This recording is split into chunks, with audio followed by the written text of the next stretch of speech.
అందరికి నమస్కారం.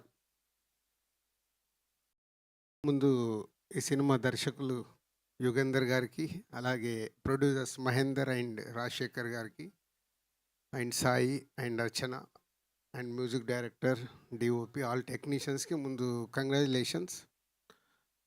క్రిస్మస్కు 5 సినిమాలు రిలీజ్ అయితే 5 సినిమాల్లో సక్సెస్గా నిలబడడం అంత ఈజీ కాదు. సో అలా సక్సెస్గా నిలబడినందుకు ముందు ఓల్డ్ టీమ్కి, నేను last 1 week actual out of town పోతే అన్ని సినిమాలు ఫాలో చేస్తూ ఉన్నాను, ఏది ఎలా ఉంది అని. దాంట్లో శంబాలకు 100% మార్క్స్ పడడం, మంచి అప్రిషియేషన్ రావడం, అలాగే సక్సెస్ఫుల్గా నిలబడడం హ్యాపీ థింగ్. ఎందుకంటే ఆదికి 25th ఫిలిం అంట. సో 25th ఫిలిం సక్సెస్ రావడం అనేది ఈజ్ ఎ గుడ్ థింగ్. పోతే కమ్బ్యాక్ అంటున్నావు, ఆయన సీనియర్ కాదు, ఇంకా జూనియర్. సీనియర్స్ సక్సెస్లో వెనకబడి వచ్చినప్పుడు వాళ్ళని కమ్బ్యాక్ అనాలి. సో కరెక్షన్ చేసుకోండి, ఎందుకంటే ఇంకా చాలా ఉంది. ఇంకా 40 ఏళ్ళు పని చేస్తాడు, అలా నాన్న 50 ఏళ్ళు కంప్లీట్ చేశాడు, అది ఇంకా మినిమం 40 years కంప్లీట్ చేయాలి. సో బొమ్మరిల్లు సినిమా తీసినప్పుడు ఇప్పటికీ నాకు రవి విజిల్ కొడుతున్నాడు. సో బొమ్మరిల్లు ఫాదర్ గురించి తీశారు అని చాలా ఫ్యామిలీస్లో 20 years బ్యాక్ తీసిన సినిమా చాలా చేంజెస్ తీసుకొచ్చింది.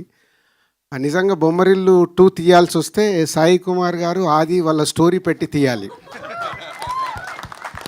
అంటే ఒక కొడుకు గురించి, కొడుకు సక్సెస్ గురించి ఒక తండ్రి పడే తపన అది మామూలుది కాదు. సో దానికే సాయి కుమార్ గారు అంటే బ్యాక్ బోన్. అంటే కొడుకు యాక్ట్ చేస్తే ఆ సినిమాలో పనిచేసిన మీ అందరికీ బ్యాక్ బోన్ అయ్యాడు, కొడుకు ఒక్కడికి కాదు, సో హోల్ సినిమాకి.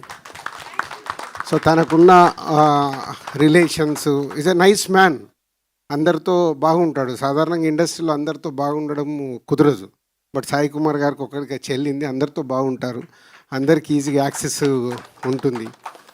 సో అలాగే నాకు మార్నింగ్ చూస్తే బ్రేక్ఫాస్ట్ చేస్తున్న టింగ్ అని మెసేజ్ వచ్చింది. సో అన్ని నేను ప్రోమో, ఇది లాంగ్ బ్యాక్, దీని ప్రోమో ఫస్ట్ రిలీజ్ అయినప్పుడు సాయి కుమార్ గారు పంపించినప్పుడు చూసినప్పుడే చెప్పా all the best, is looking good అని. సో అలాగే సినిమా కూడా బాగా అయ్యి సక్సెస్ అయినందుకు మీ అందరికీ థ్యాంక్ యూ.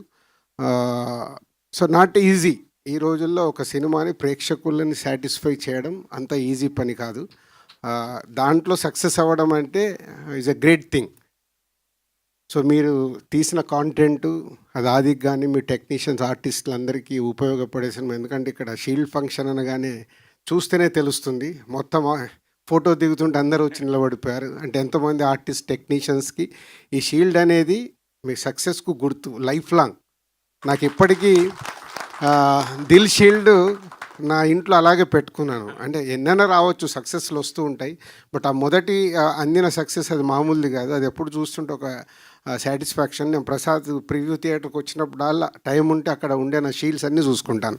అంటే ఒకసారి మెమోరీస్, ఆ షీల్డ్స్తో దొరికే మెమోరీస్ అవి లైఫ్లో రేపటిది మర్చిపోతూ ఉంటాము, కానీ షీల్డ్ మన కళ్ళ ముందు ఉంటే ఆ సినిమా ఎప్పుడు మనకు గుర్తుంటుంది. అదే ఈ షీల్డ్ ఫంక్షన్.